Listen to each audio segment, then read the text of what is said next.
Ladies and gentlemen, it's your boy PD Rock, my co-host. It's your boy Joe, a.k.a. G.I. Joe. Welcome to another episode of The Vibe Room. Last week we talked about Scream because the Scream 7 trailer dropped. We're going to talk a little bit more about Scream. I know it like the back of my hand. Joe watched 1 through 3. We already talked 1 last week, so we're going to touch upon 2 and 3 this week. We'll talk a little bit more about 1. I think some things are still relevant to talk about as we go through 2 and 3. We're going to talk about sports, dominantly Giants and Eagles as always. Yeah, we don't really give a fuck about any of those other teams. This time we're going to throw a little bit of world news in there. Yeah, we'll talk some world news, I guess. Well, just one topic, really. But, do you want me to start off with that? Hold on, let's do our shout-out. Or do you want to say you want to do your shout-out? Let's do the shout-outs first. First, I'm going to shout myself out as usual. If you haven't already and you're a big fan of professional wrestling, yes, WWE, AEW, TNA, New Japan Pro Wrestling, places like that, your boy himself, me, is a independent pro wrestler that trains out of Test of Strength in East Hartford, Connecticut. If you don't know anything about them, go follow them on all social media at TOS Wrestling 1. But back to me, you can also find me on all social media, YouTube, Facebook, Instagram, and X, formerly known Twitter, at PG the Chef. PG the Chef. And I'll pop right up. Other than that, go Birds. Joe, your shout-outs, if you have any. Just more Horseshoe League, Walter Brennan Horseshoe League, you know what I'm saying? Did horrible this year. I did, my team, but I was injured with my arm, so, it is what it is. Looking for new members, younger members to carry on the torch, so if you local West Haven, Connecticut area, hit me up. Oh, real quick, back to the wrestling. Test of Strength has released their yearly award ballot. I'm under there. I do fall under the poster boys, so vote for them when you see them. Feud of the year with Super Bros. There's a couple other best tag team of the year poster boys. But myself is on most hated wrestler of the year. Go give a vote for your boy. No one really likes me. I want to keep it going like that. Also, I'd like to congratulate myself at the age I am. In a little over a year, I've hit 50 plus matches. That is an accomplishment to me. I don't see any 34-plus-year-old just starting out doing that kind of movement. But other than that, yeah, sure, Joe, let's start off with world news. Fuck it. Why not? Shake some feathers. President Trump put in accordance, that regulation thing of banning weed, marijuana, cannabis, however you want to call it. The same thing he put through in legislation. In his first term as president, he got it all approved and all that shit for the states and all that. Now he wants to take it all away and make it federally illegal. So now dispensaries across this country are fucking running around like a chicken with their head chopped off trying to figure out how the hell they're going to go about shutting down their business or just keeping it straight medical. But I guess he's really upset the fact that him and a couple other Republican representatives in the House are upset that it's being sold at gas stations and corner stores and stuff like that. I don't think they're up. I just interject real quick. I don't think they're upset that it's being sold there due to tax revenue. I think there's 2 other reasons why they're upset. Because of minors are having easily access to it. They're not following the protocol to sell marijuana legally. So, 1, you're breaking the law. I understand. They're selling it legally. They got they're getting their things because they got their license to do it because it's being treated as a tobacco product. Yes, but not all of them. But they're not checking IDs. Yeah. And secondly, they're being sold to minors, which also I think is it's horrible. I get it. I was smoking weed at 13, but I had to go to fucking a drug dealer at the time of what they were called. That's because it was illegal at the time. Yeah, but I get it. It shouldn't be sold to minors. Treated just like alcohol, 21 and up. So I understand that. Secondly, to touch in, most of these places are going to come together and fight the legislation. They have a year to do it. Yeah, they have exactly 365 days. To be honest with you, that tax revenue that those places bring but it was passed right now. There was 60 more people it was 279 to 201 211 something like that, and the 269 79 were against Like, we're for it being banned legally, taking it out of the state's hands, not allowing the states to decide if they want it legal or not. And I think that's wrong, because the whole point is that's why we have governors and mayors and all that. But y'all know how I feel about the government. They're also trying to take it away from the states, so the states don't have no say. They're just trying to say, they're trying to make it a class 3 now. Yeah. They're trying to reclass it as a class 3. I don't think which is going to put it right up there with heroin, cocaine, crack, and all you're going to do is turn innocent people into criminals again. Yeah, we're gonna go back and get it from where we were getting it from in the first place. So, but I don't think it's gonna work out in their favor the way they think it's gonna. I think that you have already made this drug. Well, you have already made marijuana legal. I think you're gonna have a hard time overturning that, even if they have a vote. There's gonna be blowback. There's gonna be a fight. They're also talking about trying to keep it just legal for medical use. Which, I mean, yeah, but then it makes it harder for people who don't have medical cards. No, that's the thing. They're going to try to make everybody go get a medical card because, like, for instance, when I had my medical card for the state of Connecticut. But there's motherfuckers that you literally pay $100 to and they'll fucking sign the So paperwork. but it's not even that. Like, the doctor's fee, you pay a 2-time doctor fee. When you first get it, it's like $100-something, and the second time, the year following, it's another $100, and then you don't pay the doctor no more. But you continue every year to pay like $200-something to the fucking state for your medical card.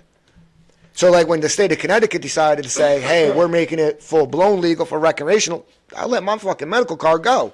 Because what's the point? The only difference is I'm getting a higher THC grade. You also have states like Massachusetts, California, Colorado, and Rhode Island, who are all basically the pioneers of for the East Coast, yeah. No, that is East and West. I said California, Colorado, I didn't hear you, my fault. And then over here it's Massachusetts and Rhode Island are like the pioneers for the medical marijuana push to the legal rec marijuana. Yeah. So, like, taking away from those 4 states, you're going to have trouble as it is. Like, there's going to be blowback. California lives its life off the back of its marijuana users. Like, especially out of the farms, so does Colorado. Washington. And Washington, the state of Washington, because Seattle's got it too. The West Coast is...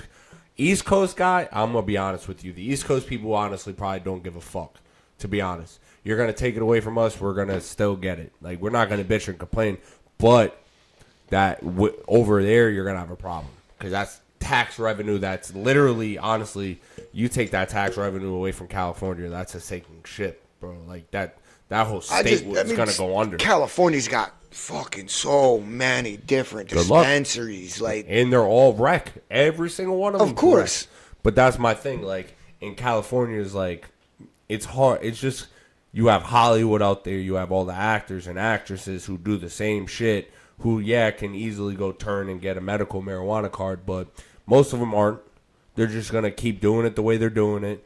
I mean, my biggest thing is you're literally turning innocent people into criminals again. That's what they're going to do. Yeah. People who literally don't break the law except for smoking marijuana are now going to become full-blown criminals because you're making it a class 3 again. I don't think it's all going to fall if you make it class 3, the citizens are screwed because it's going to be same type of crime as smoking crack, chasing the dragon, shooting heroin. You know what I mean? Yeah, I don't. It's going to be the same kind of punishment. But I think a lot of stuff in that legislation is not going to fall the way they want it to fall. Like it being a class 3, no. I don't even think this is going to go.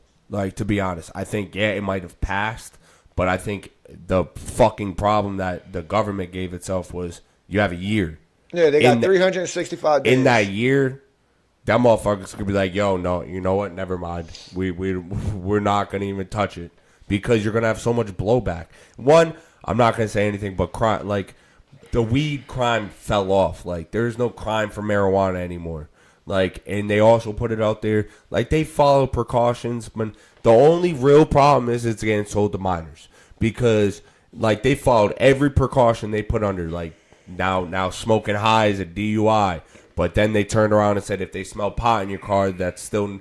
That is still considered a DUI? No. If they smell pot in your car, I forget. I think it was like, I think it's everywhere. But now, if they smell your car smells like pot, it's no reason for a search anymore. Oh yeah, yeah, they can't do that. So like that's a double-edged sword because, bro, the only way you got to pull me on my car now is if I literally look high, or come off being high.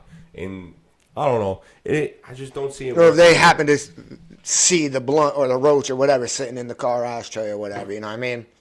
I just don't think it's going to work out the way they think it's going to work Well, out. when I was reading up on it, a lot of even the representatives that said no, we want to keep it as a class 1, they're kind of like giving up, and now they're just trying to write Revisions. Yeah, for it to stay like medically and somehow to reduce the penalty of it. You know what I mean? Of people being caught with it and whatnot. Yeah, but see, the thing is, like,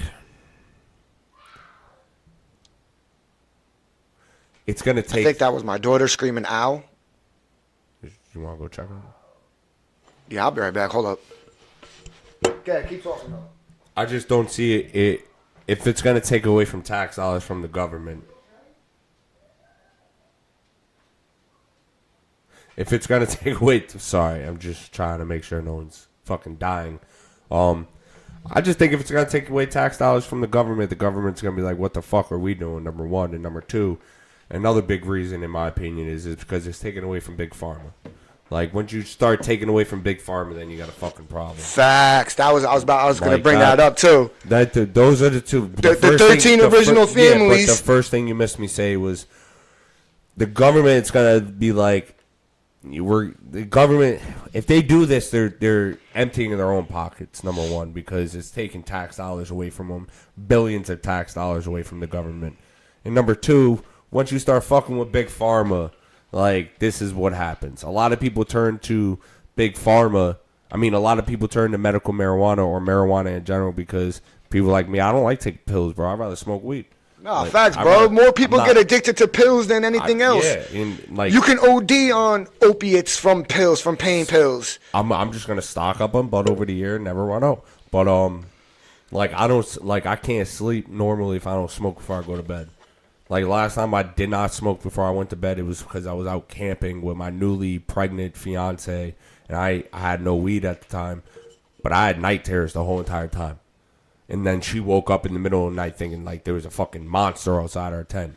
Like, I also, as a professional wrestler, like, in that field, I've seen over decades of even top stars, just gotta throw it out there, Shawn Michaels getting addicted to pills, Kurt Angle getting addicted to pills. Like, I've seen it. I don't want to be like that. I'll never touch pills. Like, I'd rather just smoke pot. And it is just being a veteran alone, bro. Yeah, I got night terrors. I got PTSD, and the best thing that's ever worked for me to get my sleep was marijuana. I went to the VA, got some sleeping pills, and they don't even consider it sleeping pills. They give you antidepressants to help you sleep. Which antidepressants just make you depressed? Facts. And that's one of the things that I believe that ruined one of my relationships with my daughter mother, is because I'd wake up in the morning and just want to go right back to bed. I felt like shit. That wasn't me. I wasn't the Joe that everybody knew. It was just a shell of myself. I was walking around like a fucking zombie. And a lot of the veterans who can't sleep at night, I guarantee you, if they just fucking smoked weed, which a lot of the veterans that I served with smoke weed on a regular now, especially at nighttime to get sleep, because they don't want to take the pills. So you're going to turn all us veterans that went to war, did what we had to do. First off, you train us for war, but you don't train us to come home and deal with civilian life. So we either fucking kill people or fucking lose our shit. You tell us to reach out to somebody. That's crazy. And then you give us these fucking pills that make us a shell of ourselves, and you wonder why we're fucking off on ourselves. Why 22 veterans a day are committing suicide. Yeah, that's crazy to me, is the fact that even when I got out, like, I didn't deploy or anything, so I'm not a war veteran like Joe is. But, like, even when I got out, like, I've seen people who didn't get deployed have some serious problems. But, like, just reach out to somebody, the VA. How about you assign me somebody that reaches out to me? Because, like Joe said, like, when you leave the military, these motherfuckers train you to fight and only fight. Like, that's it. Fight and survive.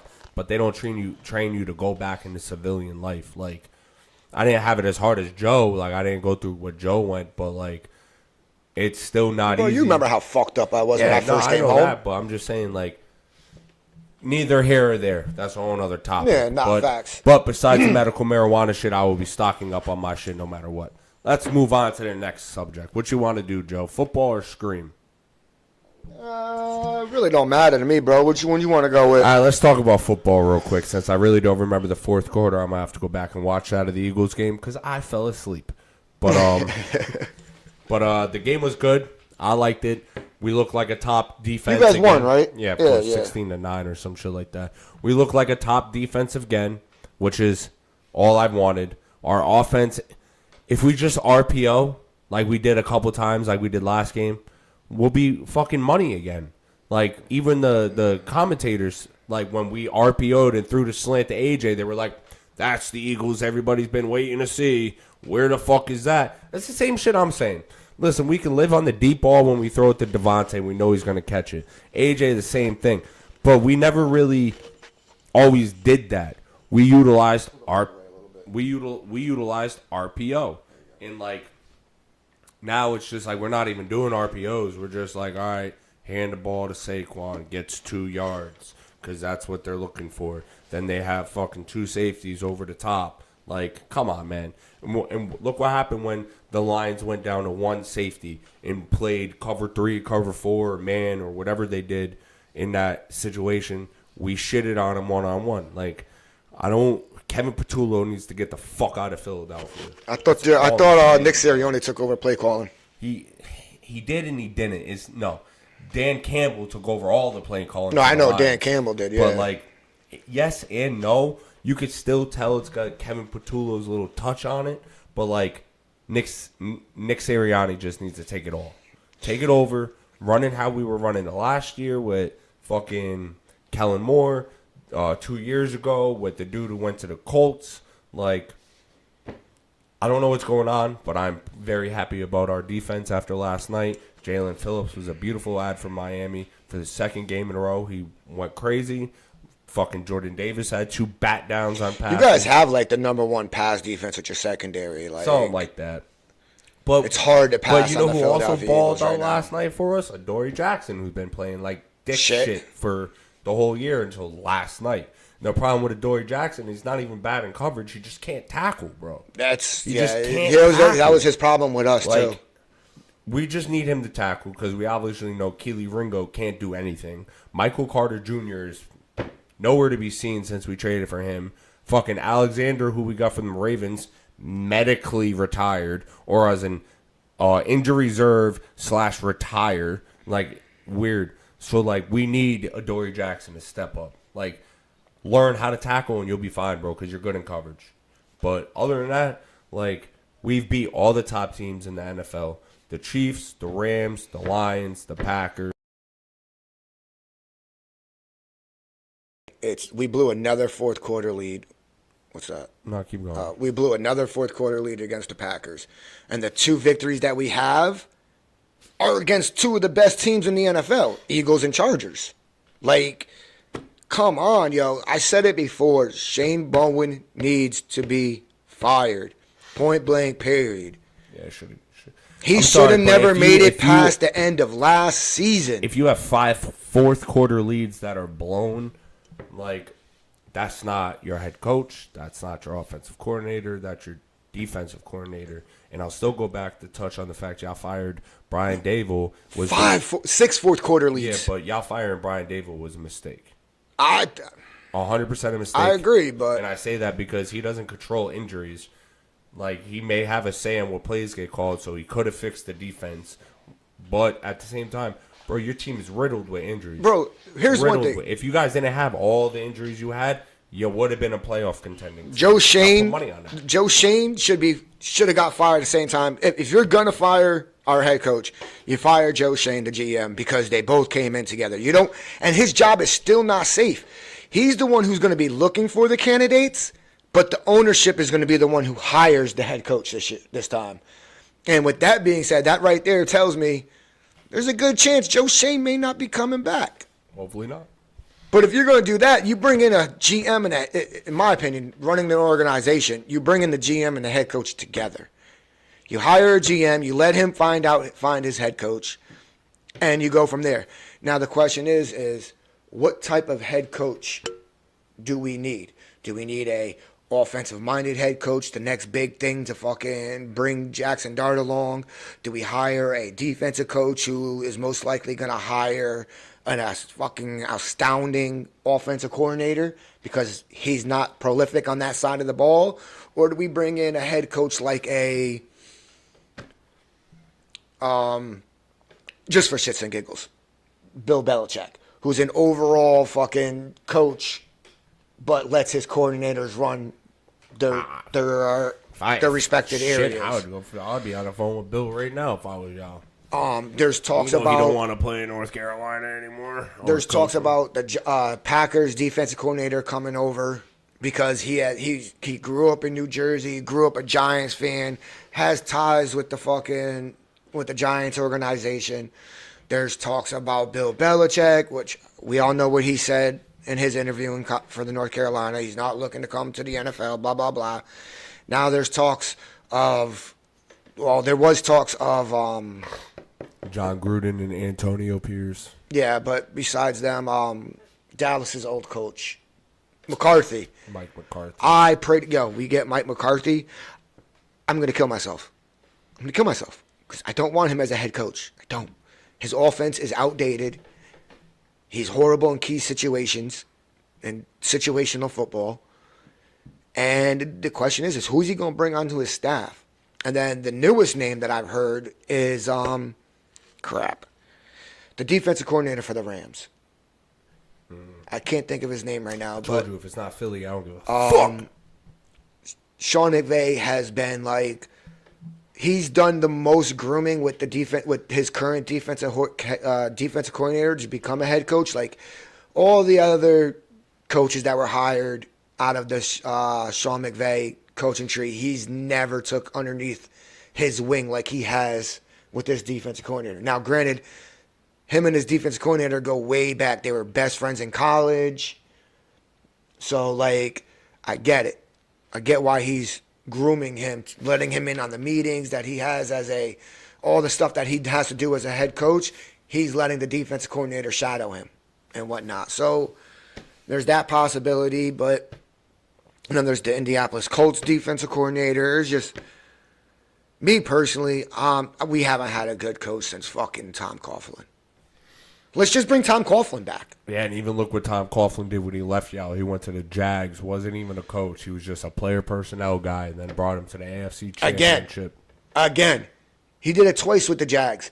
When the Jags were an expansion team, he was the head coach. Brought him, their first year, brought him to the playoffs. And then brought him to the playoffs again. With that being said, let's talk some Scream.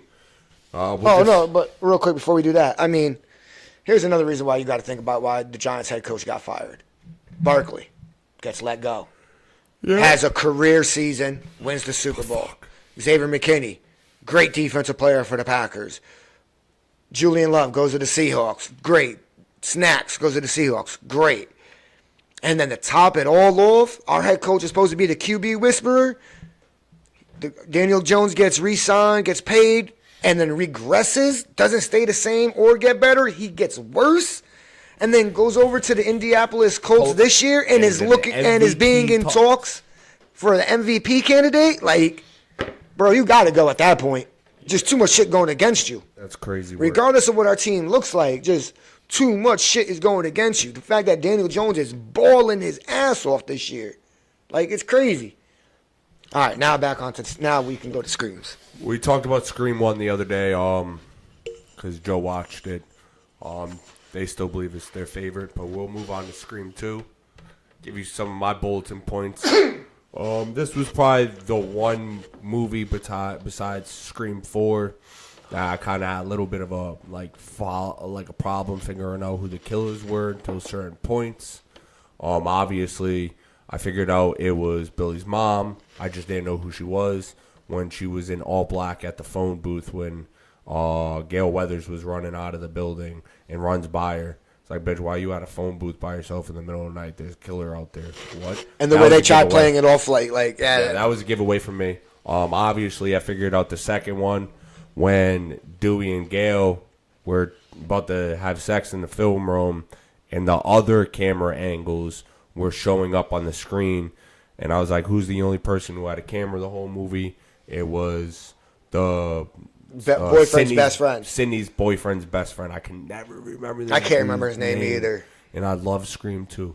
So those are things like I liked. It was different. Randy dying is obviously, everybody has their feelings about that. I don't think he should have died, but I think he died in the best way, talking shit. Oh, that's what I meant by that. That's just Randy Meeks. Scream 2 was just for its time before the rest of them came out, which is very different. Another elevated take on humanized slasher films. Nah, for real.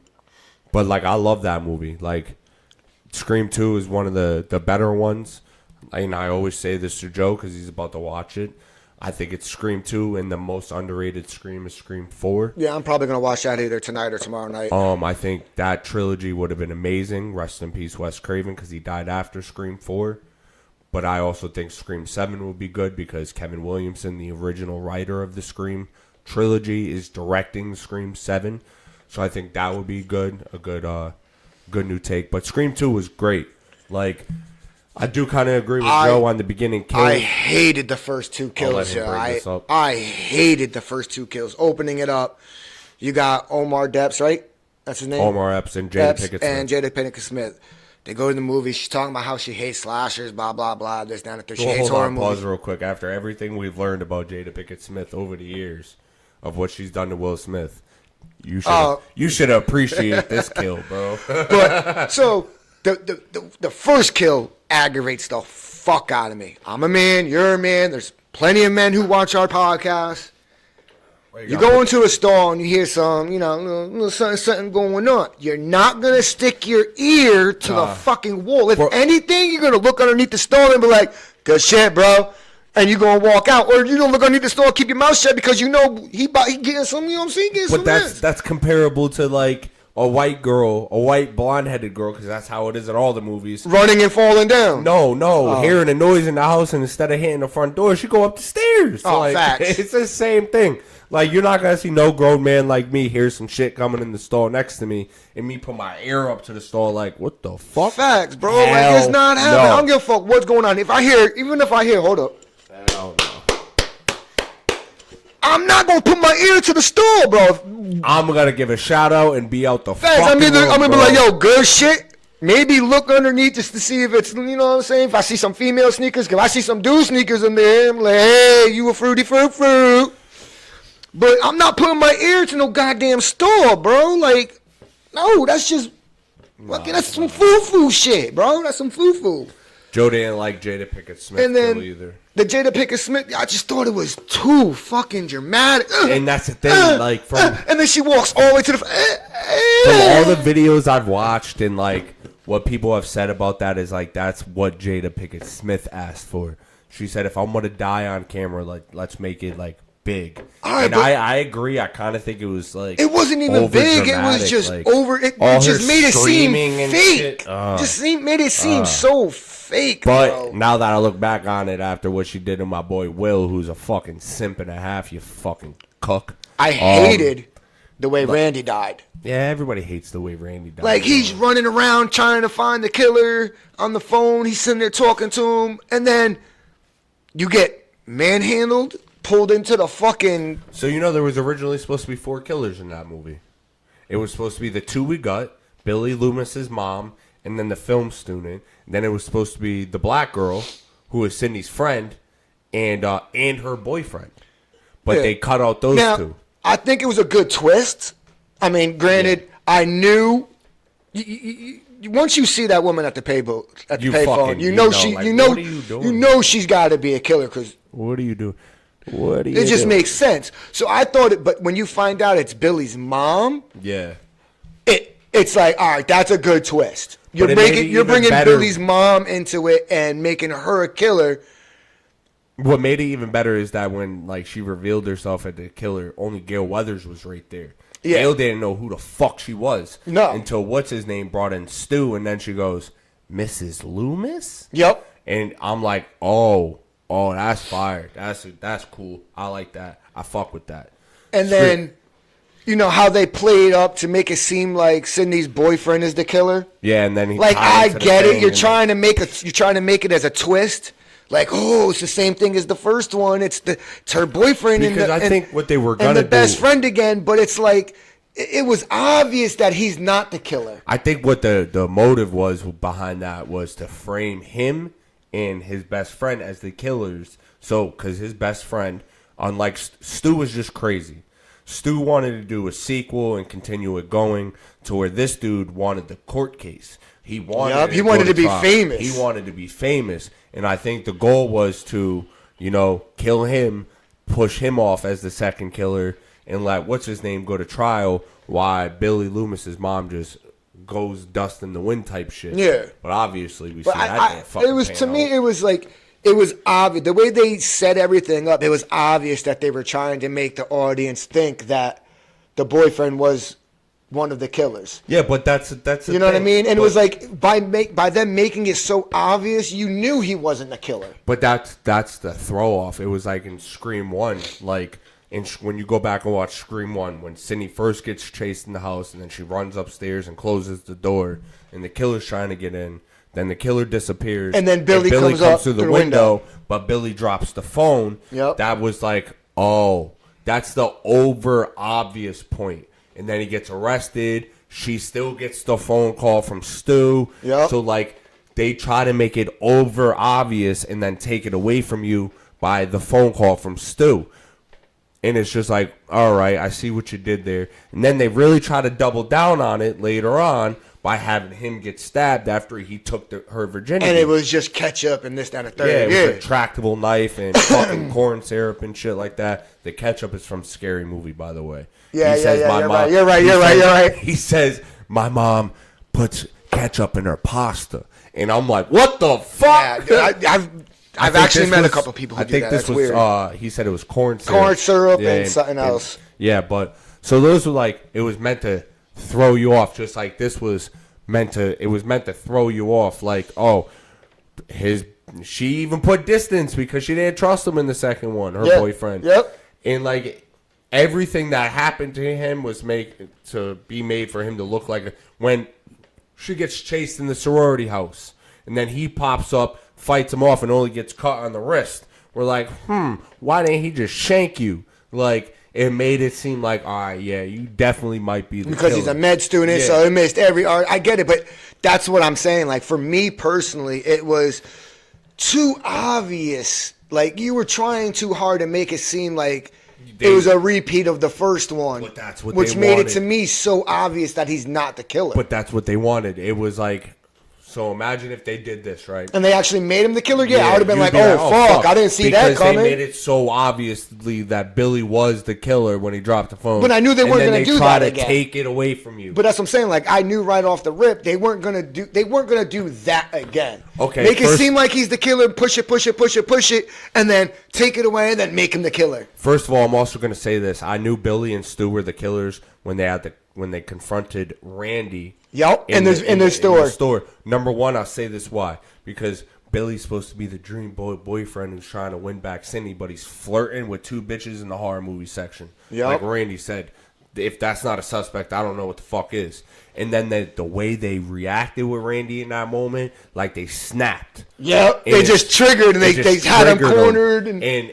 and that was like the giveaway. I was like, yeah, these two motherfuckers are the killers, Yep. bro. Even when they try to throw me Well, off. with Stu, you kind of still questioned it. No, like, I always knew Stu was the killer in that movie because of how quirky he was. see, I always felt that Billy has to be the killer. I don't give a fuck if he got off. It's somebody he knows. Maybe Randy's made the phone call. Maybe Stu made the phone call. But then, like you said, when they cornered Stu, they cornered Randy in the. But even when the Movie principal, store. even when the principal gave school out, and they're walking down the thing and they're trying to And Randy's like, yo, Stu's Stu was like, let's yeah, throw the party at my house. blah blah blah. I promise Billy won't be there.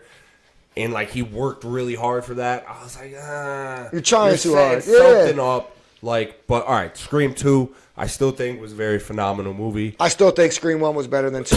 But Everybody's out of 1, 2, and 3, it goes 1, 2, and 3 for me. Yeah. Scream right, 3, I think, is the worst. Yeah, let's move on to Scream 3. It's probably Worst the worst fucking one movie of ever. all 6 of them. All 6 of them. This was I did the enjoy fucking worst I one. did enjoy the cameo of Randy Yeah, a little and quick being clips of brought the and trailer. the video being brought to the audience attention by introducing his sister. You'll see her again. I was just about to say, You'll I'm see her again. hoping that you get to see his sister. She comes back in 5. 4, 5, or 6. Well, so she comes back in 5, and she has 2 kids who are twins, who are in 5, 6, and 7. They're not in 4 because 4 is by itself. There was things about 3 that I did enjoy. I did enjoy the backstory of Sydney's mother. Well, before you get to the things you did enjoy, let's talk about what they did to this movie to make it unenjoyable. First of all, if you haven't noticed, every time there's a kill on camera, you never see them get stabbed or anything. No, you just see the after effect. You just see the after effect. Picture perfect example of this is when they threw the black actor off the balcony. Yep. You see him fly off the balcony. You don't see him hit, but then you see him there. Yep. Like the studio wanted to dial it back a little bit with the kills, less blood on screen, all that stuff. This movie was originally supposed to be like a Cult of Stu thing. Like Stu comes back or whatever it was. That's what it was supposed to be. But they didn't take it that direction. Dimension wanted to go, or Dimension or New Line, whatever one it was, wanted to go a new direction with it. And then you had Roman Bridger as the killer. There was supposed to be a second killer, and it was supposed to be the girl who was playing Sydney in Stab 3. And she dies quick anyway. Yeah, but you also knew that she was supposed to be a second killer because she got caught in the bathroom stall with the memorabilia. Yep. That right there, to me, was like, it might be a second killer. It raised the red flags. Yeah. So those were like, like I didn't fuck with those parts. I do, like he said, enjoyed the backstory of Cindy's mom. I think that added another layer to the movie. Also made her look even worse than she already did from having the affair with Cotton Wary.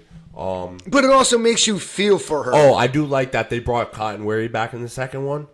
Gave him a predominant, like a really good role in the second one. So in the beginning, when they first show him and everything, and they're doing that, fucking knifed the fuck. Yeah, and the second one he gets brought back, which was cool.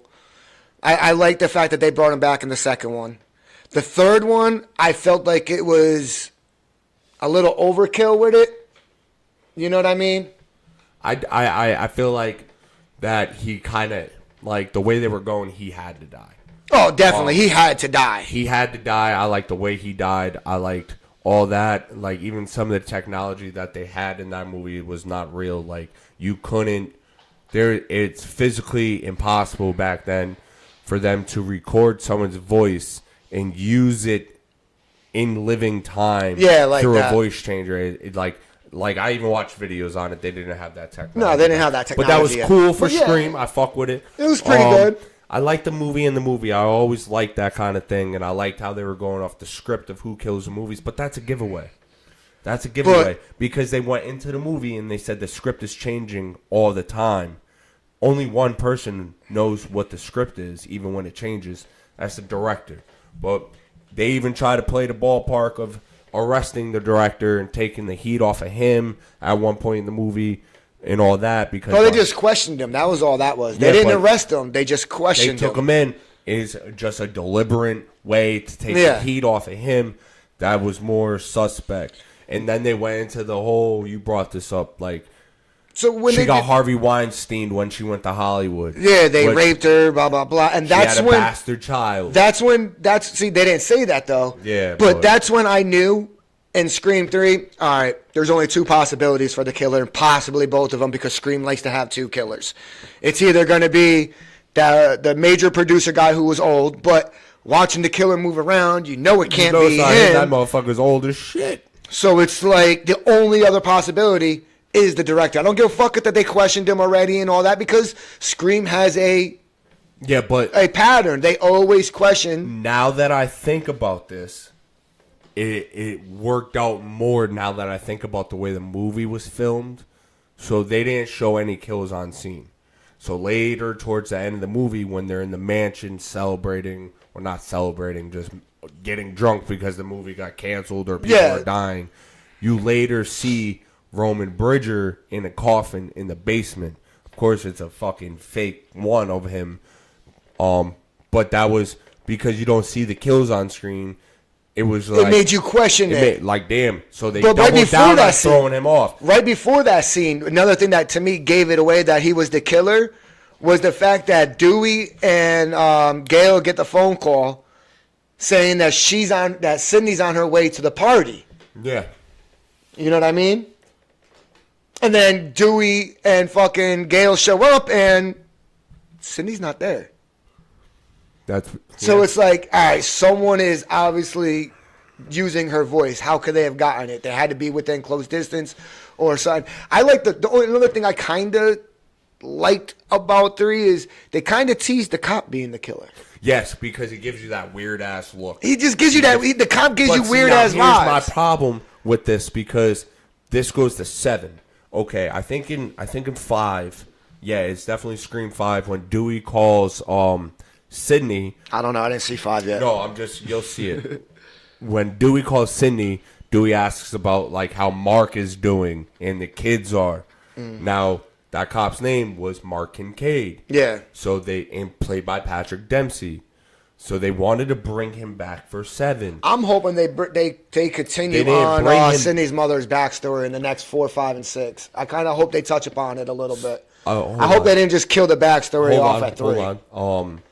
So they couldn't bring Patrick Dempsey back, so they hired somebody else to play her husband in 7. I don't think. I'm just gonna give it to you how it is. They don't really touch on her mom's backstory anymore. 4 was supposed to be a setup for a whole new trilogy. And it's by far to me the most underrated Scream film of them all. Because it's a solo Scream film. It goes 1, 2, and 3 are a trilogy. Yeah, then you got 4, there's 5, and 6. Nope. Then there was 4, and then there was 5, 6, and the 7th was supposed to be the trilogy. But we'll see what happens with that. Yeah. Unfortunately, like I think that 7 is gonna play heavy into Stu's backstory. I hope so because of the trailer that we've seen. They kind of seem like they're bringing Stu back. Well, if you pay attention, you hear Dewey's voice in the trailer say everybody that gets close to you dies, but you could tell that was an AI voice changer. Yeah. Then you hear Stu's voice at the end saying, "Oh, this is going to be fun," but it was clearly Matthew Lillard. Like it wasn't an AI voice changer or edited to be like that. Secondly, there's a blonde female, I forget her name, but she's casted to be in the movie, but her role is unknown. The rumor is she plays Stu's older sister. So if she plays Stu's older sister, we're definitely going to get a Stu backstory. Yeah. You know another thing I didn't like about 3? How many times you gonna stab fucking Dewey in the same goddamn spot? How many times you got to stab Dewey, period, before he dies, bro? Sorry. I know. But it's like, he got stabbed in the, so lucky, just hit the same scar tissue. Slit the motherfucker's throat for crying out loud. Yeah, I know. You're going to stab him once in the back and think he's going to die? Bro, I get it. My man's been stabbed more times than fucking Michael Myers, bro. Like, come on. Michael Myers had 2 pins in his eyeballs. Like, shot, stabbed, blown the fuck up. But, I think you'll really like 4. Uh-oh. All right. Technical difficulties with the wire. Just get your elbows off the table. I don't know what's going on with these wires. I think it might be just a plug in my laptop. Sorry if the audio keeps cutting out. I know you guys can hear me now. But I just think that, like, with this fucking thing, bro. I think that you'll really enjoy 4 for what it is. 5. I got high hopes for 4. Not gonna 5 lie. and 6 are, I like them, but they are mirror images of 1 and 2. So you'll see what I'm talking about when you watch them. But you do get to see Randy Meeks' sister in 5, because she has 2 kids who are main characters in the movie. You get to see Who played the sister? Hold on. Here's how you know Stu's sister is going to be in 7, because Stu has a nephew in 5.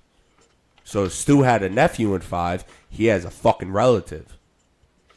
Could be a brother, could be a sister, but It's going to be a sister gotta because be a she's sister going to because be of in the trailer, 7. yeah. But yeah, that's just my. Who clues for played that. Randy's sister? I don't know. She looks so familiar. She does. She's in a lot of things. I think I noticed her from like Boy Meets World. Yeah, and like stuff like that. Like TV those shows back in the day. But I mean, I think you'll watch 4 and then you'll be highly upset that we didn't get a trilogy off of that. Because that was the last Wes Craven directed Scream film. And that movie to me, R.I.P. That movie to me took Scream to a whole nother fucking level. Like a whole nother level. Because they took the basis of 1 and then stretched it. Yeah. Like 1 was supposed to end at this point, and they knew that in that movie it was like, well, if they're going off what happened in the original shit, we know that there's going to be a bigger fucking ending. All right, so now let's do this real quick. Crazy. Because we. What was her name? Emma, not Stone. She's in We're the Millers. You seen We're the Millers? Yeah. She's the girl in the We're the Millers. Emma something. I forgot her last name. Regardless, she should have won a fucking Oscar off her portrayal in Scream 4. It was. So are we good amazing. on Scream real quick? Yeah. All My right. bad. So let's do this real quick, just for shits and giggles. Let's take Scream 1, Scream 2, and Scream 3. Compare them to. Let's just play like what's better and which one's better. Scream 1, 2, and 3 compared to Halloween 1, 2, and 3. Well, I mean, which one has the edge? well, you could just throw Halloween 3 out the fucking window. Yeah, but you 'cause could that's say not this- even a Michael Myers movie. But you could say the same thing about fucking Scream Yeah, 3. you could, but at least Scream 3 is a Ghostface movie. Halloween 3 is not a Michael Myers movie at all. Well, I'm just saying. All right, so the first 3 movies of Scream, the first 3 movies of Halloween, the first 3 Screams of Nightmare on Elm Street, and the first 3 movies of Friday the 13th. Well, I think Let's all rank of them, them real quick. I think all of them, the most trend-setting one of them all. All right, let's rephrase that. The scariest one of them all would have to be A Nightmare on Elm Street. Halloween's fucking classic, bro. It started it all for me. Scream is... I can't do that because they're different in so many ways. Oh, I agree. But And to if you say had to that one rank is- the first 3 movies of all those franchises...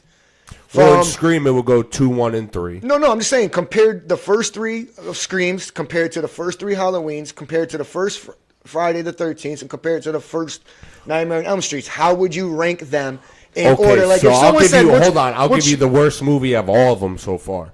Like, out of you said Halloween, Nightmare on Elm Street, and Scream, and Friday the 13th. and Friday the 13th. All right, so Halloween 3 obviously was the worst one. Scream 3 was the worst one. A Nightmare on Elm Street, obviously the second one was the worst one. Friday the 13th, the third one was the worst one. 1 and 2 are classics. Then the best ones out of all of them, to me, this is going to sound crazy. I really love A Nightmare on Elm Street, the original, but the third was the best one. Dream Warriors was a the great best movie. one. Was a fucking outstanding movie. Scream 2, to me, was the best one. I liked Halloween 2 better than Halloween 1. That's just my For me, they're opinion. neck and neck. Like, I can't choose one over the That's other. It's just too my hard opinion. for me.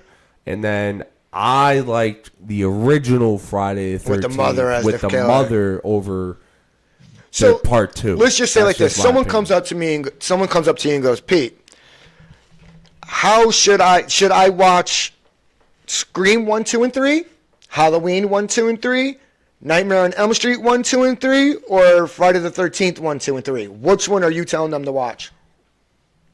They only have time to watch 3 movies, and they want to watch 3 of the movies of the same franchise. Which one are you telling them to watch?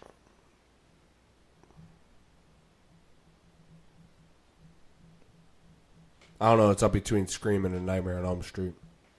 See, for me, it's between Nightmare on can't Elm tell Street. you- It's a toss up between, and I'm a Halloween fan, and you know this, I but it's can't a toss personally up. tell you to sit down and watch Halloween 3 and feel good about myself. That's what I'm saying. You know my Halloween. You know that Michael Myers is my favorite, and you know that. And I would put either Nightmare on Elm Street or Friday the 13th.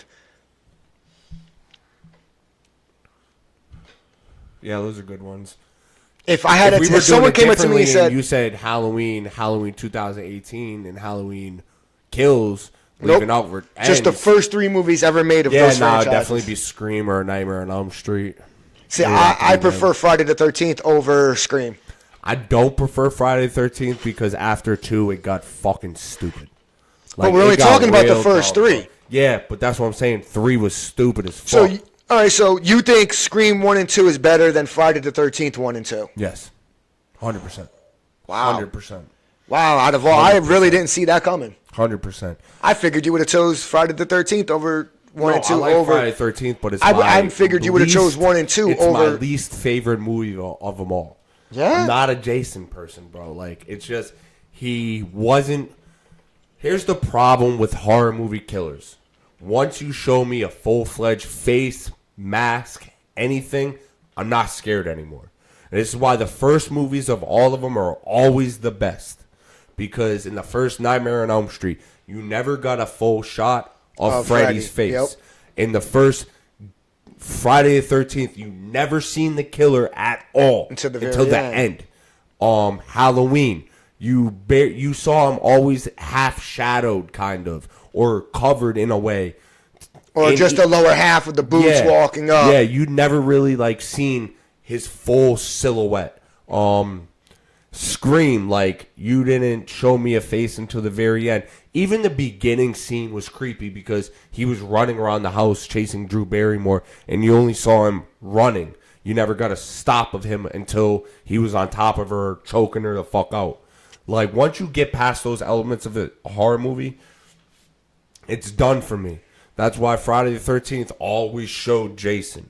It never went back to the original where it showed a kill from his point of view, which is scary as fuck.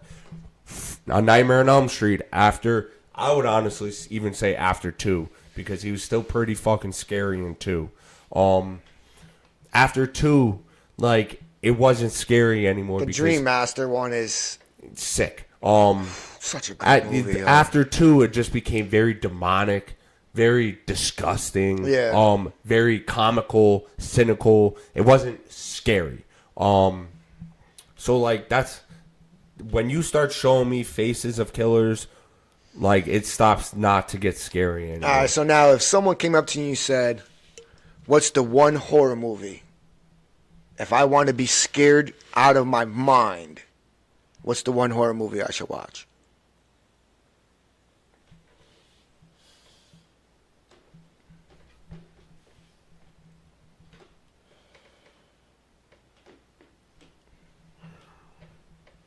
I don't know. The Exorcist was pretty good, but I don't think that really scares people anymore. Conjuring's always a good one. I mean, I would just still have to go back to A Nightmare on Elm Street. The first one. Yeah, just for the simple fact it was never... Or would you tell him to go to Dream Master? No, I would do the original. Because, to be scared? Yes, because one, you never fully see Freddy. And the whole movie was never about Freddy.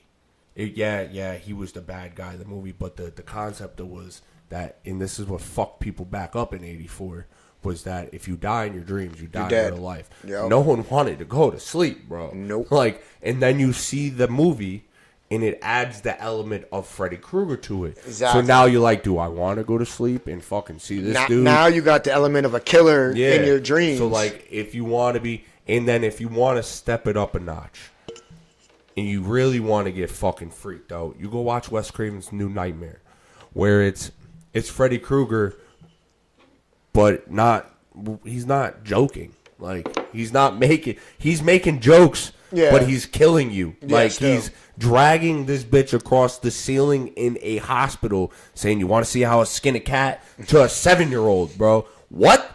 Oh, that movie is still. Now we know why Eminem is so fucked up. That movie has one of the scenes that I still jump to this day. She's in Heather Langenkamp, the actress. Yeah. She's in her bedroom and it's all dark. The lights are out, and she's trying to figure out what's going on. Freddy jumps out of the fucking closet. To this day, bro, I still jump at that part. That Freddy Krueger is the most violent and scariest Freddy Krueger I've ever seen, bro. Want to know one of the movies franchises that we never talk about? That movie, Wes Craven's New Nightmare, is the first horror movie I've ever seen, besides Scream 3, because I've seen that movie a million times. If you want to be petrified of going to sleep and you understand the concept of A Nightmare on Elm Street, go watch that. You know what franchise we never talk about when it comes to horror movies? Let me guess. Saw. Saw. Because Saw wasn't like a horror movie, bro. To me, it was a slasher, but No, Saw was a puzzled thriller with gory aspects and fucking. It wasn't a horror movie, bro. It's just a thriller, like a suspense cop suspenseful thriller, slasher. Like, yeah, like, and that's a good movie too because you never seen the end of the first one coming, where the fucking jigsaw gets up off the floor. yeah. But like, Saw's okay. But like, wasn't a how big many fan of Saw, them, bro? yeah. There's been 11 of them. I was never. There's big been fan of Saw. 11 of them. And another one coming out. They want to reboot the shit. Yeah, I heard. Like, what? Leave it alone. Those are things that need to, like, stop touching. Like, they need to start putting Back to the Future claims on movies. Because you cannot go out and remake Back to the Future.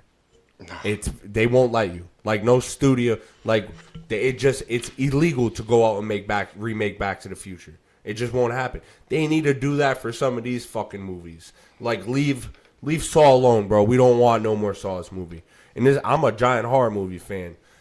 Leave that shit alone, bro. What people really like to see nowadays is, like, Conjuring movies. Stuff like that. There aren't really... Worst horror movie of all time. Blair Witch Project. I've never even given it a chance to watch because, no, I'm good. Worst horror movie of all time, bro? I've seen some B-rated horror movies in my life. You know what a good gory-ass movie is that started off very low budget and now is about to come out with their fourth film? Terrifier. You know what? I like Terrifier. Terrifier is a good fucking movie. It is scary, has its scary elements, but it's very fucked up. It's very fucked up. Would you consider Leprechaun a horror movie? I would, because it perceives itself as a horror movie. It's one of those movies where you don't see him till the end. Yep. Like, you see his little feet running around and shit like that, but you never see his full shit until the end of the movie. And if you didn't know, that was Jennifer Aniston's first movie ever. First acting movie, yep. Yeah. I would consider Leprechaun a horror movie. It was shot in a horror movie perspective, yeah. Especially for back then. Do you remember the movie Tremors? Yes, that's not a horror movie. You wouldn't consider that, right? Good. I'm going to say, because I've heard people consider that a horror movie, and I just never understood it. That's a great Kevin Bacon movie, but I it's just not a never horror understood movie. it as a horror movie. No, it's not a horror movie, not at all. Come on, keep throwing me out there all fucking movies that people think are horror movies that are not, that are atrocious. You know what movies that they should have stopped making? I Know What You Did Last Summer. The first one was decent. I loved the first one. The first one was great. Hated the second one. The second one was Then they came out with a third one that was about the ghost. It was completely dumb. My daughter hates all the movies. And then because she read the book. They came out with a new one, and it was like they made Freddie Prinze Jr. the killer. I don't give a fuck if I just spoiled that for you. I don't. And then they left the second killer alive to do another movie. Stop right now. You're lucky I'm giving Scream 7 a fucking chance because they did good with 4, 5, and 6. Like, just stop, bro. Do you feel like movies should stop after 3?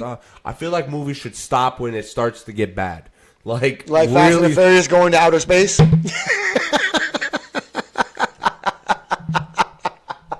They had a good ride. You know what? Fast and the Furious had a good ride up to 6. Up to 6 when they brought in The Rock and went to fucking Colombia or whatever. But it still made sense because they were on the run. Yeah, they went them to going Rio to outer de space Janeiro. kind of. After 6, it was bogus. I'm still gonna Bullshit. watch it Yeah, because man, it's just dumb. I'm still gonna watch it because just of Michelle Rodriguez. That's even if they ever come out with this fucking movie.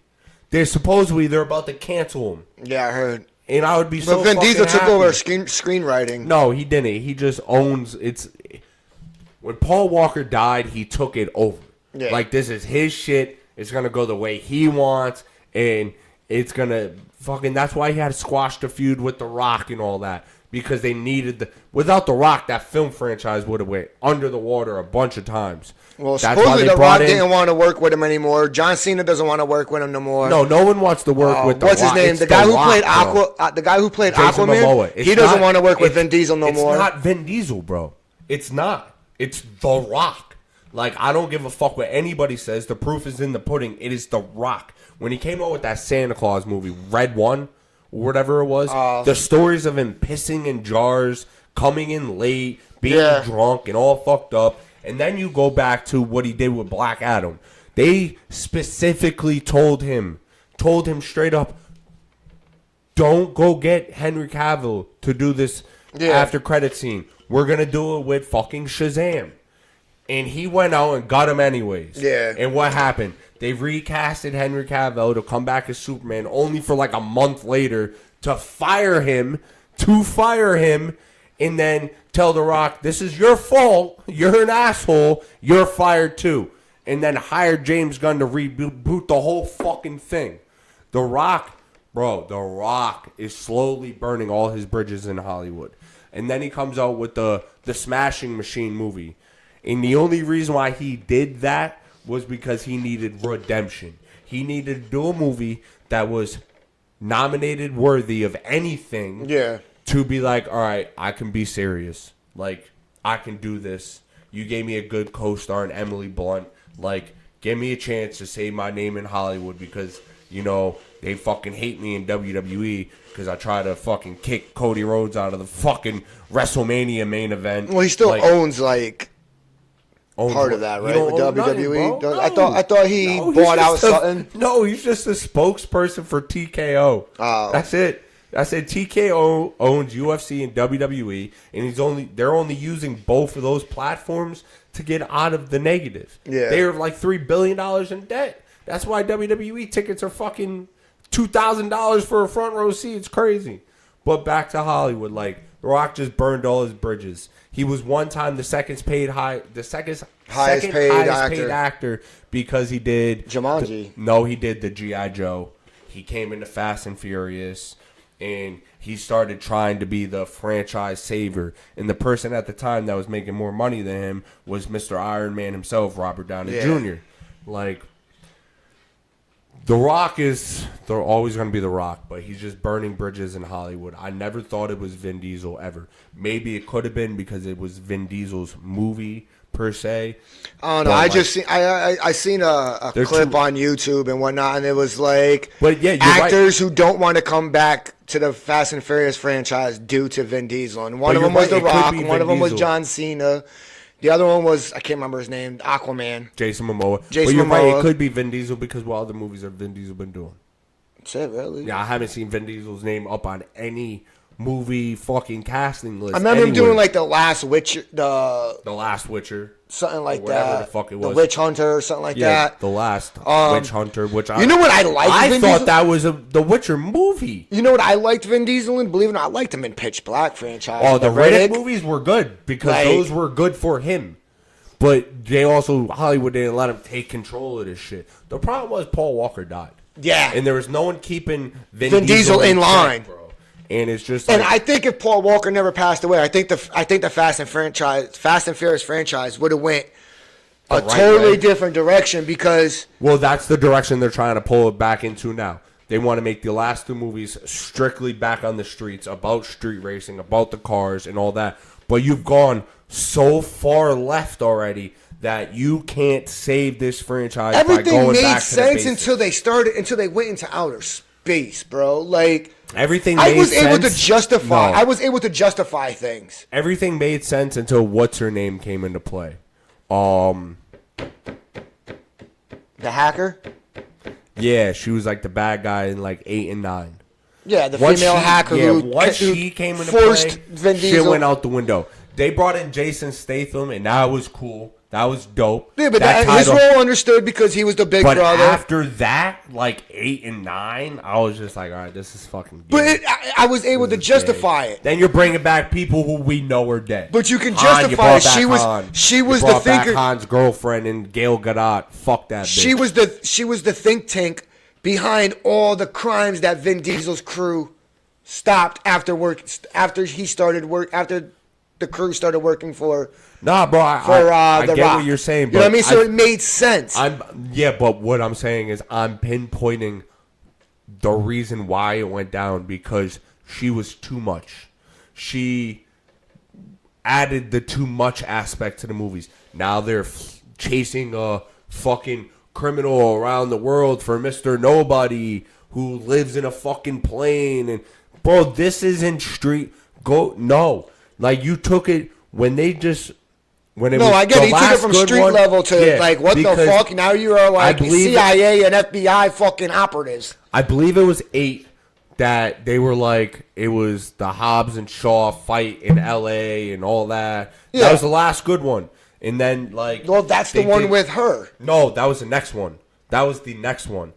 That Oh next yeah, one, because Once she came in, they saved. I cannot remember They her saved fucking name, bro. they She's in saved the- Ramsey. Yeah, she's in the Old Guard movies. Oh my god, bro. Those movies were Those great movies too. are good, but she's the main actress in the Old Guard movies. Yeah, I know. But when they brought her in, it went down because they still had it to a street racing thing. When they were in Brazil, Rio de Janeiro, and I want to say 6. Because 4 is when they brought back Paul Walker. I forget 5. 5 is when they brought The Rock in for the first time. Yep. Fast Then 5 is when The 6 Rock. was Rio de Janeiro. No, 6 6 was was Rio in- de Janeiro. Yeah, in Rio. And then you had Shaw and Hobbs. hold on. And then 7 was the big blow off between Jason Statham and The Rock. And then it was 8 and 9 with what's her name. And then you can even Hobbs and Shaw was stupid as fuck too because they gave one of my favorite actors, Idris Elba, a superhero. Like they made him Superman, bro. And it's just like, what are we doing? What are we doing? Like, bring this shit back to the streets, bro. Where Well, I'm people hoping they bring that the movie was actors- originally supposed to be shot in New York. I'm It kinda wasn't even hoping- supposed to be L.A. I'm kind of hoping they bring the actors from Tokyo Drift. They did. They brought him in. He was in like. They were in the 9 one that or they went to the something. fucking outer space. Yeah. But I mean, I'm hoping they bring them but back see, in when they into start a more bringing back, realistic. when they start killing people, they sent Gal Gadot through a fucking plane fucking what do you call it, Yeah. engine, bro? And they blew up Hans in a car. They're both back. Yeah, I mean the Hans. What? It made sense the way they did it. They got How before Hans the get out car bro? before the car How blew Hans up. Get out the car. Before the car blew up, Mr. Nobody's crew pulled him out, No. and they let It him don't go work up, for and me. then they let him go out to And being even dead. in the aspect of Mr. Nobody took it to another level it did not need to go to. Like, these dudes can just be vigilantes on the streets of L.A., racing cars and stopping crime. Like, you could they have just had- had them fight and- the fucking cartel like they did in Ford. In my eyes, they had to bring Mr. Nobody to give the crew, the Fast and Furious crew, a fighting chance against Jason Statham, because they built up Jason Statham's character to be this fucking fucking 5, my bad. I think 5 was... Delta Force 5 soldier was- on steroids. 5 was Jason Statham's little brother. Then 6 was the introduction of Hobbs. 7 was the 7 was- introduction. I think they went to- introduction of Jason Statham. Yep. Yeah, because 6 they went to Rio de Janeiro. And then 7 was the introduction to Jason Statham. And I think after 7, because 7 they were still on the streets. They were fighting on the rooftop. They were blowing shit up. It was good to me. But then, bro, when they start flying makeshift cars into space, and Tyrese and Ludacris I totally are in the forgot. What was car. Jason Momoa's role again? What character did he play? So remember the bad guy in 6 in Rio de Janeiro, like the kingpin bad guy, Yeah. who had all the money. Yeah. Jason, Who was trying to take Vin Diesel's cousin's car. Yeah, Jason Momoa is his son. The older guy that dies at the end gets thrown off the bridge in the car. That's Jason Momoa's father. So they wanted to bring him back just to connect. Yeah, it. because he was all fruity. Well, Which like- I hated the fact that they made Jason Momoa But like, here's the thing: a fruitcake. When they brought Jason Momoa in, they kind of brought it back to the street level. Everything that they had with John Cena and then what's her name before that was all outlandish shit. And do me a favor, just leave Paul Walker out of it. Don't CGI him. Don't bring him back. If you're gonna say anything, leave him, Mia, and their son out of the fucking picture. Maybe do a glimpse of where they are somewhere on the earth just to say, nah, I'm good, Dom, you're on your own. Just leave them the fuck out of it if you're going to do it, bro. I can't. Just stop. Do me a favor. Stop with the Fast and Furious. Stop with Saw. I don't want no more movies of these. I don't want no more Texas Chainsaw Massacre movies. They're just getting bad. Like, find more stories in The Conjuring. Make those. The Warrens got 1 million of them. They're fucking ghost hunters. Fucking do something else, Hollywood. Like, stop giving me the same trash. I'm a movie lover till the day I die. But y'all just keep regurgitating the same fucking bullshit. Remade, redone, rebooted, requel, sequel, prequel. Fucking no one wants that shit anymore. Get original. Like, you can't tell me somebody can't get original. Like, there's a movie coming out, and it has Liam Neeson in it. It has Steve from Stranger Things. Like, I can't remember the name of it, but go look. I'll look it up right now for you guys. Because that's an original fucking concepted movie right there. And it looks fucking fire. Liam Neeson, new movie.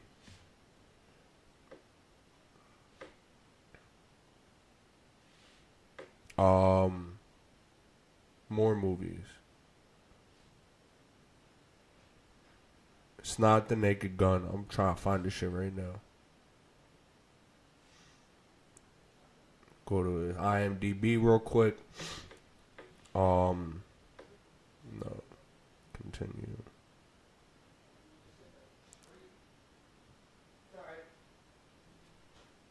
Cold Storage. That's the name of the movie. My fault, everybody. Like, man, I drank way too much coffee today. Sorry about just that. get original with it, Hollywood. My bad. I was saying stop regurgitating the same shit at me. Like, no more Fast and the Furious. No more Saws. No more Texas Chainsaw Massacres. No more prequels, requels, sequels, reboots. None of that shit. You know what? I'll give you what I was just saying to them so you're filled in.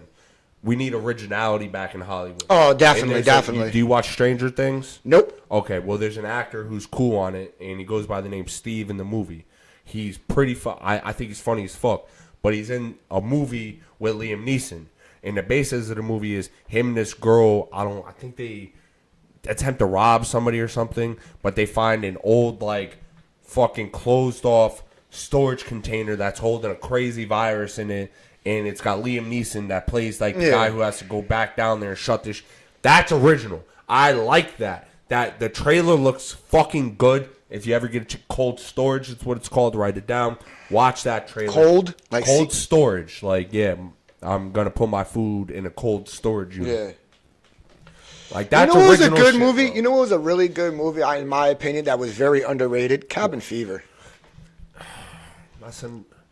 Yes and no, because like, the first one was good. I'm only talking about the first one. I'm only talking about the first one. The first one was good. It was original. I liked it. A virus got into the water system, and then the kids in the town that were staying at the cabin. It was different. That's what I'm saying. Good. It was a very underrated movie, and I thought for the time when it came out, I thought it was better than it was portrayed. You know what movies suck? Paranormal Activity. All those movies are dog shit. And you want to know what's even crazy? I agree. They're coming out of a fucking video game. Yeah, I know. Just like, I don't know if you guys noticed, me and Joe used to be big fans of Friday the 13th video game. I still have it. I still have it. I have not played the Texas Chainsaw Massacre game. I have not, and I will not. And I will not, only because it's a direct ripoff of Friday the 13th. But what I will play is the Halloween game that comes out. Yeah, I heard that's coming out. They're coming out, and it's coming out only on PlayStation. Yep. And I will play the Hellraiser video game that's coming out. They said if you play the Hellraiser video game, you're a fan of Saw times 50 because it's just nothing but disgusting shit. So I'll play both of those. There's a couple remake movies I would like to see that you kind of disagree on. Like, I think with like today's technology, I think they should make I think they should remake 13 Ghosts. I'll agree with you on one thing. There's a way they have to do it, I feel like. No, I'm saying remake that whole movie, but with today's technology that's so available. Here's how I would like them to do it, and I feel like Netflix has the only power to do it. I feel like is that they should do it in a one season, one movie stint. The season, every episode is a backstory on the ghost. And then once we get all the backstories on the ghosts, you go right into the remake of the movie.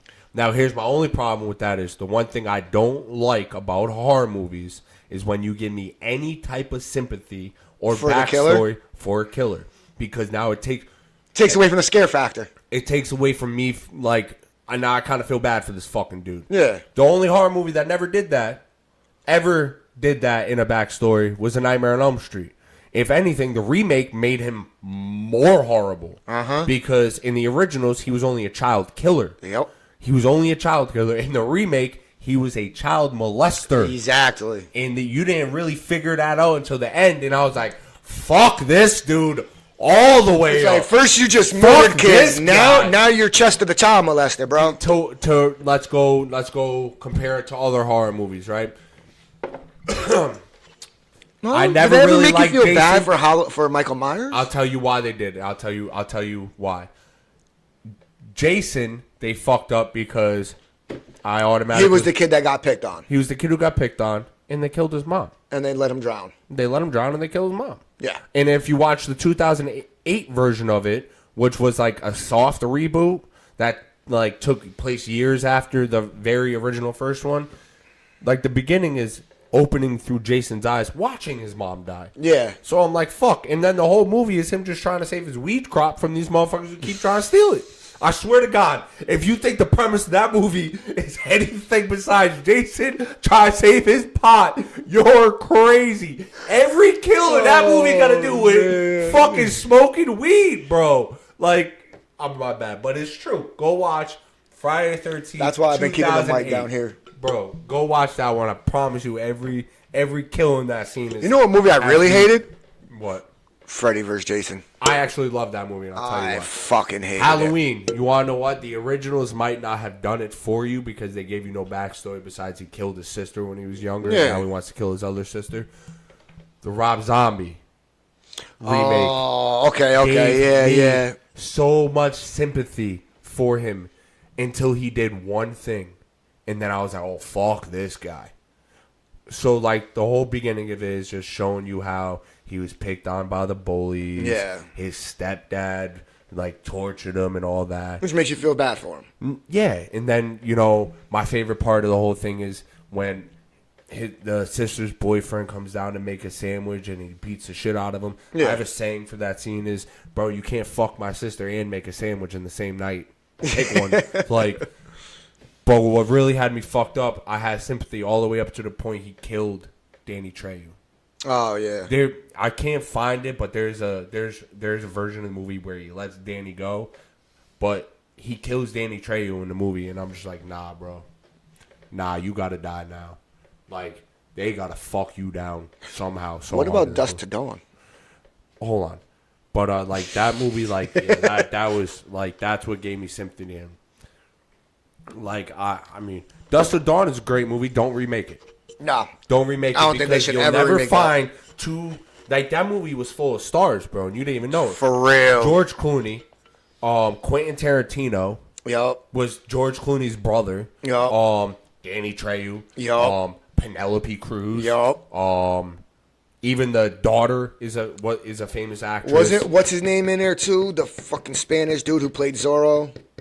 Antonio Banderas. Antonio was not Banderas, wasn't he in movie. it? No. No? Why am I thinking he was There's in a that lot movie? of good. Cheech Marin's yeah, in it. yup, He plays that's like right. 3 different roles in the movie. Yup. Like, you don't remake that. No, and they please have so don't. many Please sequels to don't, that yo. shit as it is. Just leave because you cannot find anybody who, bro. That movie No one was remembers George Clooney for being in that movie, but to me, Fuck that's no. one of George Clooney's Better best at- movies. yeah. Bro. Like, from Dusk to, because it's just different. But yeah, like, don't touch From Dusk Till Dawn, bro. That's a classic. I don't know why. I like zombie movies. I like vampire movies. But yeah, but I don't find them scary or horror or anything like that. It's just I enjoy them. Even vampire movies, there's some that just give me, like, made me feel bad for these motherfuckers. Like, I love Interview with a Vampire, but that whole movie was just sympathy for these vampires. Yeah, that exactly. live forever. Then they fucking bite Kirsten Dunst, and now she's stuck at 13 forever. She's pissed off at the world.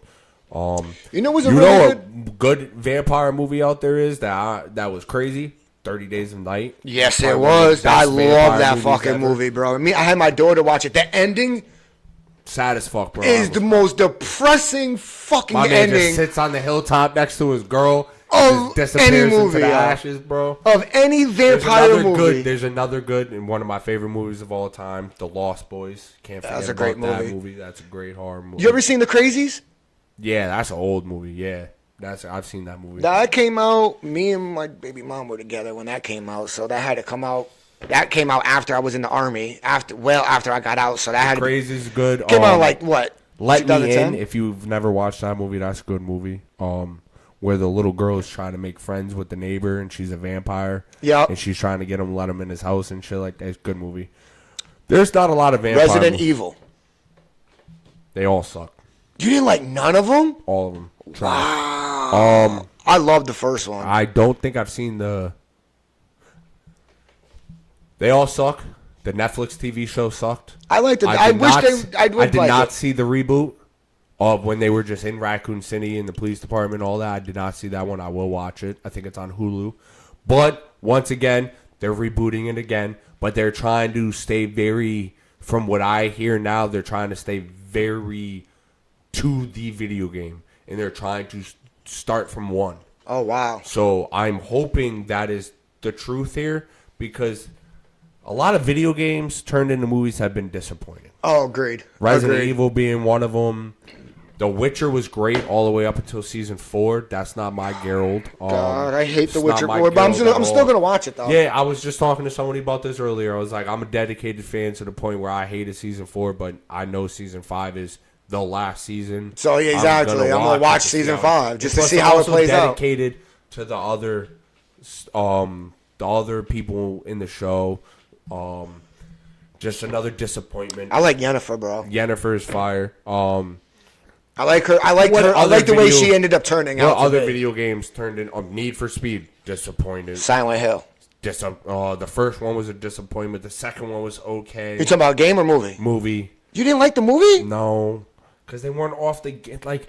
If you're, that's like trying to tell me Street Fighter. Either one of them were good movies. I hated those They movies. both sucked. That's why I'm waiting for the new one to come out. The new one is already showing. And I was me- a Jean-Claude Van Damme fan at that time when but that the movie new came one is out. also showing me that it's going to be very video game accurate. Mortal Kombat.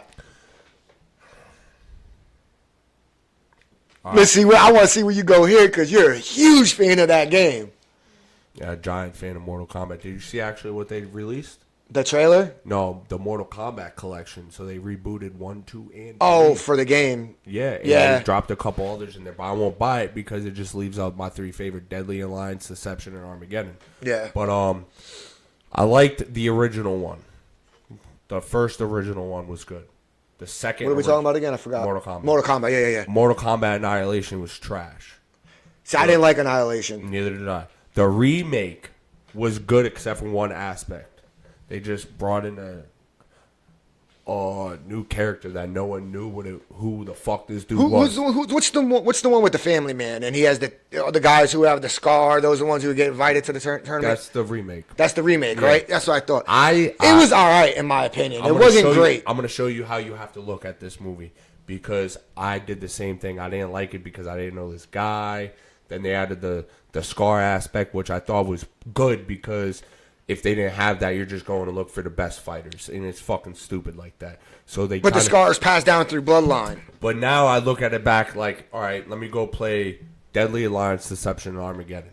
So those games had something called Conquest Mode in it. Yeah, I which is remember. very open world, but the players that you played in Conquest Mode were no-name characters, just brand new characters. And I think that's how you have to look at this Mortal Kombat movie is you're watching a Conquest Mode with a no-name character that's going to be the star at the end of it all. Which, I liked it. I mean, I understood it. I liked the movie. The movie was good. The action was good. The story It just was wasn't good. one of my favorite Mortal What fucked me up was that they killed a few people, but now knowing they're bringing these people back, Yeah. they already showed them in the trailer for the second one. The second one looks to me as in Johnny Cage is going to be the main character. That's what I'm getting. I'm off of it very too. excited for. But who's playing him? Carl Urban, Butcher from The Boys. Okay. I like it. They said there's 27 fights. And they have fatalities. They're going to different realms. Like you see the Nether realm. They're bringing in Noob Saibot, which is fucking the Sub-Zero after he dies. Yeah. So they are kind of staying very comic book accurate. They also said that they have so big of high hopes for this movie, they already greenlit Mortal Kombat 3. Now, would you rather have them stay more true to the video game or stay more true to the comic book? Of what, Mortal Kombat? Yeah. Well, first of all, Mortal Kombat was a video game before it was a comic book. I know, but I'm just asking because I've heard. I never read the comic book, but I heard the comic book is totally different than the game. But the comic books is just like Star Wars. When Star Wars came out, they dropped comic books as fillers between stories. It was the same thing for Mortal Kombat. They were just fillers between stories, or they answered questions, or they made storylines. Because the original games 1, 2, and 3 didn't have storyline. You didn't get a Mortal Kombat storyline until Deadly Alliance. Yeah. Now, if you're going to make any video games movies and do them accurate, you do Deadly Alliance, Deception, and Armageddon. Because those were the 3 best Mortal Kombat games of all time. Yeah. And in Armageddon, you get to make your own fucking character. Yeah. Which was fire. So, like, if you're going to make any games into live action accurate movies, it's those 3. Did they ever make a Tekken movie? Did they? I don't think so. I don't think so. I don't think so, but they keep coming out with Tekken games. I think that's one game they probably won't make a movie. Because you got Street Fighter coming out, Mortal Kombat 2 coming out. Like, you don't need a Tekken movie. No, you don't. You figured they probably would do. You figured Hollywood would do something like that. You know what I mean? But I don't see him doing. Do you think the actors were better in the original Mortal Kombat or the remake, the one that just, you know what I'm saying? The fucking remake. You think the actors in the remake were better? I think maybe Johnny Cage, the actor who portrayed Johnny Cage back then, might be a little bit better than Carl Urban, but I can't. You can't compare them yet because you I haven't seen the movie. But that's what But I'm talking I also about. think I'm talking about the original characters like the Liu Kang, the Raiden, the Sonya. No, because I think the characters now are very Kano. I liked the old Kano better than this Kano. The characters now are very much more comic book accurate, but I think that they have the edge with them nowadays because, unfortunately, back then everything was practical effects. True. So, like, it was very like bodysuits and more practical. Where now you get a bunch of CGI and all that stuff. So, like, hopefully it's not too much CGI. And they said there's a lot of practical effects in this movie, so we'll see what happens. I just like the Kano. I like the old Kano, the original Kano. Yeah, he was cool, but you got to give this guy. This guy was good. I like this guy. I liked him, but and they bring him back. I mean, that was the one thing that pissed me off about the remake is they killed a few people. They killed Kano. They killed Kung Lao, and it's like they gotta if they come out with a second one, like what are you gonna do, bro? Yeah, like Kung Lao does die, but like. You gotta bring these fucking dudes back, bro. But they're also bringing in other aspects, like you're gonna get Quan Chi, and then you'll get the storyline. You should get the storyline of Quan Chi, the Sub-Zero Scorpion storyline of like. But they kind of already touched on that with the remake. You know what I mean? Sub-Zero they did at the beginning, but they left the part out. They left a big portion of it out. Quan Chi's part that plays a big part in all of it because Quan Chi was the one who dressed up as Sub-Zero and killed all of Scorpion's clan and then brainwashed Scorpion to attack Sub-Zero later on when he came back. So, like, you need Quan Chi for that because without that, like, you're missing that major You're missing a whole section, like a whole big story. But also, too, we'll just see what happens because I think the second one's going to be good. I think it's going to be I'm looking forward to it, to be honest with you. Are there any other fucking movies out there? Off the top of my head, that's what I'm trying to think about a little bit. They could remake The Lost Boys. I'd be all right with it. You'd be okay with that? Yeah. They were already trying to make it into like a prequel series about each of the Lost Boys and tell them how they became vampires. You know what's a really good movie? What? You remember The Goonies? Hey, you guys. Another movie that can never be remade, bro. If they ever remake that movie, I will be so pissed. That movie gave Josh Brolin like the career he has now, bro. Like, I think you're 100% right. There's certain movies that could just never, like The Breakfast Club, can never be remade. You can't remake The Breakfast Club. You can't remake The Goonies. You can't touch Back to the Future. Why do you think they add sequels to The Karate Kid but won't ever remake it? No.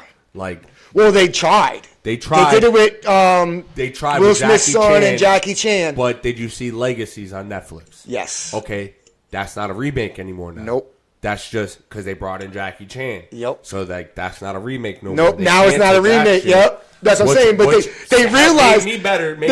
They realized fuck, we fucked up with this. How can we tie this in and try to make it better? But like that's what fixed it for me. Was like, all right, they tied in Jackie Chan, so that's not a remake. So you can't remake those. I mean, there's just a few movies out there like I'm so sick of hearing that they're gonna remake Scarface. Don't remake Scarface. Don't remake Scarface. Don't make Godfather. Don't try Do not to remake Bronx Goodfellas, Tales. The Bronx Tales. No. Leave all the Italian mob movies alone because you'll never touch a fucking Ford de Coppola or you'll never touch a fucking. You're just gonna Martin piss off a lot of Scorsese. people. Yeah, us mainly. You're just gonna piss off a lot of people. Those movies, like, there's just movies you can't remake, and that's why I need Hollywood to be more original, bro. Like, it's just Godfather 1, 2, or 3. Which one was your favorite? 3 was horrible. I agree. 3 was horrible. Bro. I agree. 3 First one was just the best one. Yeah, of course the first one was the best one, but the first one's technically not the first one. It goes 2, 1, 3. Literally goes 2, 1, 3. But I like the first one's always the best one. The second one's great too. I think they overdid it with the Those are one of the movies you can honestly say Bad Boy movies. I think they overdid it. I think they did overdo it when they did the third one. And I think the fourth one kind of saved it. I could see that. I think they really tried to overdo it in the third one. Made everybody a hostage or a fucking whatever, wanted. And then they saved it with the fourth one. I think they did save it with the fourth one. I'll give them that. But I also think that they need to. We're gonna stop talking about movies after this. We've just been going on. It's one of your favorite topics, so. There was something that was supposed to happen a long time ago that I wish would still happen now. It's just two of these actors just don't talk. They were supposed to make 23 Jump Street crossover with Men in Black, man. and then That would have been interesting. And they were supposed to make Jonah Hill and Channing Tatum, but they don't get along. The new Men in Black, but they don't get along. Even though Channing Tatum was like the dude who like kind of told Jonah Hill like, "Hey man, you're a great actor. Stop listening to these people." Blah blah blah. But now they just don't talk because Jonah Hill's. I'm gonna bite my tongue off if I say anything crazy. He gets kicked. Last movie, real quick. Pineapple Express. Yeah, don't remake that. Don't ever remake that. How High? Don't remake that. You already tried giving me a sequel with two people who don't even smoke weed. Like, what was the movie with Dave Chappelle? Half-Baked. Half-Baked, bro. Do you think they should ever remake that? There was rumors they were coming out with a second one, but don't. Don't remake Pineapple Express. Don't remake How High. Don't remake Superbad. Don't remake those movies because they're either going to hit or they're going to miss. Facts. And those movies hit. Now, if you remake them, I promise you they're going to miss. Yep. Promise. So out of all the stoner movies, which is the best stoner movie? Just smoke to, sit down and smoke to. I kind of have a feeling where you're going with it, so. See, the GOAT to me is always going to be How High. Yeah? Always going to be How High. But I can sit down, smoke to this movie, and laugh every time I watch it. It's going to be Pineapple Express. True. Because when they get into that fight in the living room, and he throws that ashtray at him, bro. Oh, fucking ashtray at me, bro. Then they tackle each other through the cabinet, and he fucking throws it down. Bro, dude, when he fucking is about to serve homeboy, and he's outside his house smoking, he hears the gunshot, and he throws the joint out the window, and he takes off, bro. Bro, that movie, even the way they opened it, with like he's dating a teen high school student. Yo, that's crazy. Like, yo, that's crazy. Can we say pedophile? Can we say pedophile? Unless if I say the reason why they got away with it in that movie, you're gonna look at me like I'm crazy. So I'm not gonna say it. I'll say it off the air to Joe. He'll get it. But like, even the way they opened it up with that army dude smoking the weed in the basement, and he's like, "Fuck it. Oh my god, that's hilarious." That's hilarious. I just made a random connection, actually, which is funny.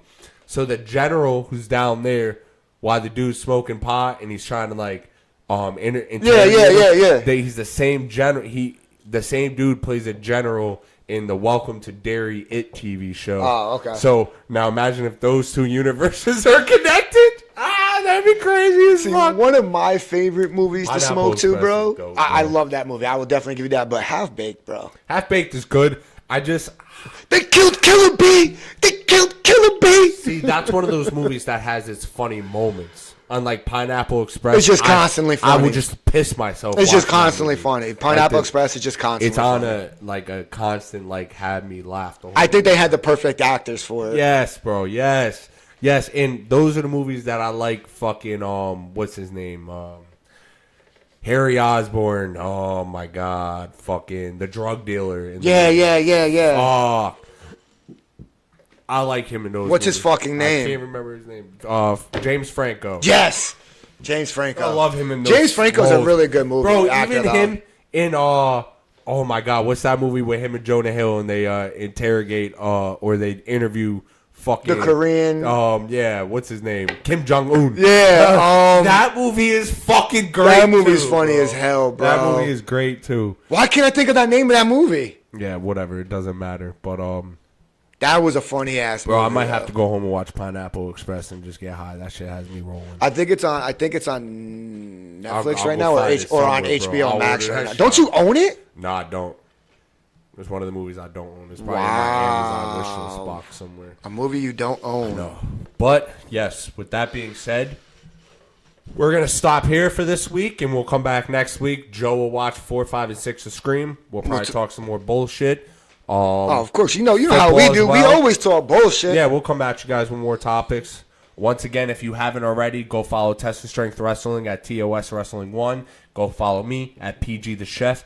Go follow this podcast at The Vibe Room 420. At all social medias. All social media for all three. and of wherever them. you watch your podcast from, bro. Yeah, there you go.